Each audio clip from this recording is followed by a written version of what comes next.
If you're starting to get into videography as a business for yourself, or even if you're just doing fun creative projects, it's hard to know if you're doing the right thing sometimes, especially when you're first learning. So today, I'm going to give you guys 7 key tips that I've learned over the past few years being a videographer, freelancer, but also as a creative myself, that make a huge night and day difference in the quality of your video production and just your workflow. I wish I knew a lot of this stuff when I was first starting out as well, so trust me, some of these tips can be very crucial in upgrading your skills. So without further ado, let's get straight into it.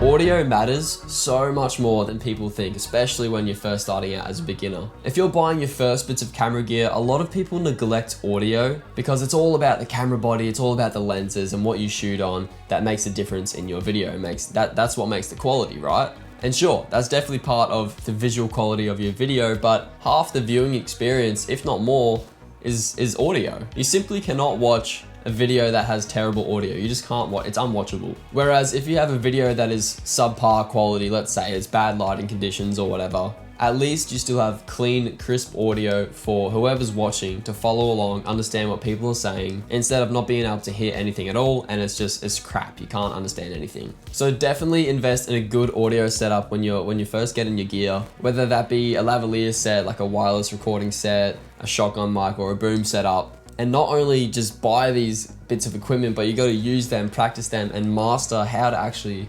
record good audio and process it in editing. You know, simple things like learning how to EQ your audio, compression, limiters, and stuff like that can make a huge difference in the quality of your sound.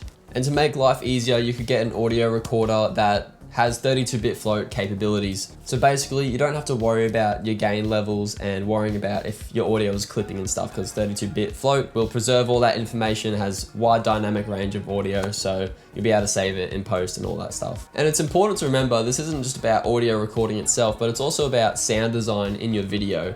If you incorporate sound effects, the stuff like whooshes, rises, impacts, and all those basic sound elements, that can really bring together your video and make it so much more impactful. Let's face it, we've all heard gear doesn't matter. And while that is true, it's also kind of not. If you're saying gear doesn't make you a better filmmaker, it doesn't actually improve your skills as a filmmaker, that is absolutely true, I believe that. But on the other hand, if you have some gear to work with on your shoots, you can definitely make better quality videos. But you gotta know how to use it. So if you're starting out, use your phone as your first camera. Everyone has it, and it's pretty good these days. Your phone camera is pretty damn good. Learn how to manually expose your image, which can be applied when you move onto a camera. That's how you're gonna use your camera. I definitely recommend using that as opposed to using your camera on auto settings, which you just lose all the control. So learn how your frame rate affects your image, your shutter speed, your ISO, your aperture, all those aspects affect your exposure. So you need to know how to control that and how to best use it. And you can do that if you install an app on your phone and it allows you to manually control all your settings. And there's a couple apps out there that allow you to do that, so I'll show some on the screen now. But I would highly recommend you learn how that all works so you can apply that knowledge when you get your camera and you can use it to maximize its full capacity. And following on from that, practice your lighting, practice your composition. You can do all that with a phone and things you have in your home. You know, use your natural light from your windows or any lamps that you have around your house and style up some scenes and just practice. The absolute best way to practice is literally to film anything and everything. So start by doing these basic things with stuff you already have around you, and as you upgrade your equipment, you will have the skills and the knowledge to know how to use it best on set. When you create a video that is built around a story, it's going to be so much more engaging and allow the audience to create emotional connections to it. So whether you're creating a wedding film, a music video, a promo video, or even a real estate video, if you can integrate a story in these videos, you're going to elicit an emotional response from the audience, which not only helps massively with engagement online if you're posting online, but it generally just creates a connection to your viewers. And it doesn't have to be anything fancy either. I think most of the time you want to keep it simple. Sometimes simple is best. For example, with something like a product promo, a story is quite important because you're trying to subconsciously sell a product to someone who is watching. You're creating a video that shows this product solution to a problem, and so you can build a whole story around that.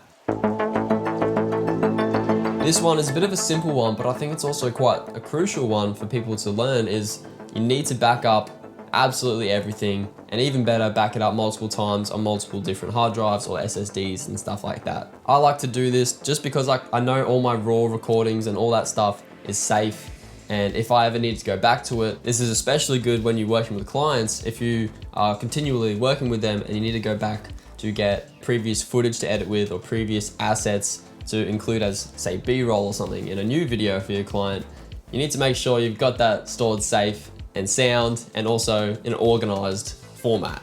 And speaking of keeping things all organized, I think it's really important you need to segment out all your folders and have almost like a funnel system to organize absolutely everything so you know where to go if you ever need to find it. I personally have one big folder. Say you're working with a client, it'll be boom, that client you're working with, and in there is all your little projects and all your little videos, so you know each one has its own designated spot. And that's where each of the recordings go, all the footage, all the audio, any other assets as well that might be used, like images or even sound effects and songs. But all that is all labeled and segmented out, maybe different cameras if you have multiple cameras on shoot. It's just, you got to keep that very organized, otherwise you'll lose stuff and it will make editing a pain in the ass. So stay specific with all your folder layouts and everything will be so much easier to find if you ever need to. Something that I've learned is you have to have really good communication skills and just have a clear vision on your projects. And that's really important when you're working with a client. Make sure you meet with the client or have a call and discuss your videos, exactly what you want to make in the pre-production stage. Don't just rock up on shoots with barely no information on what you're doing, because you may create something and the client's going to be like, this is not what we thought we were getting. And that's not what you want, obviously. So go through everything way before shooting so everyone has a clear vision on exactly what you're producing, which will not just allow for more work efficiency on set, but you're going to nail the original idea, and that's the best thing possible. Sometimes it can be quite the challenge to get your foot in the door and find people to work with, especially if you're first starting out. You don't have any work to show because you've never done it professionally before. So you may need to do some freebies, some free shoots to build your portfolio. Then when you go to outreach to new people, you can show them this and say, hey, I can make you this video, and go on from there. It's also good doing these free shoots because it gets your experience up working with clients and also shooting and editing, and experience goes a long way. Just to also be able to problem solve on the go, deal with all types of people, and simply just, creating high quality videos as the end product. Find your style. What makes you different from all the other videographers and filmmakers out there? It is a densely competitive market out there, being a videographer or even a photographer in this creative space. So you need to find what makes you different, what makes you stand out from the rest. I think it's good to try a lot of things at first, filming basically everything you can, all different types of genres. Work with all different types of businesses. Then you can see what you really enjoy doing, but also what you are really good at making. Then you might have found your niche or your style. Become an invaluable video creator that is really good at this one thing. Some niches can be, obviously real estate videos, weddings, corporate video, promos. FPV drones are a very cool little niche as well, and not many people do it. The list is endless, really. Now, of course, you're always going to be shooting different videos and you're not going to always stick to the one type of video. But if you find something you're making and it really works for you and you're really good at it, go all in. So unfortunately, that is it from me today. That's all I've got for you guys. I really hope you learned at least one thing from me or made you open your eyes to some things that you might want to do better in. The main thing is to always learn from yourself and learn from people around you. That is always going to make you a better videographer or a better filmmaker. So if you guys have any other tips that you might want to share in the comments below, please leave a comment and we can all openly learn from each other. So yeah, that's all I've got today. Rock on. I'll see you guys later.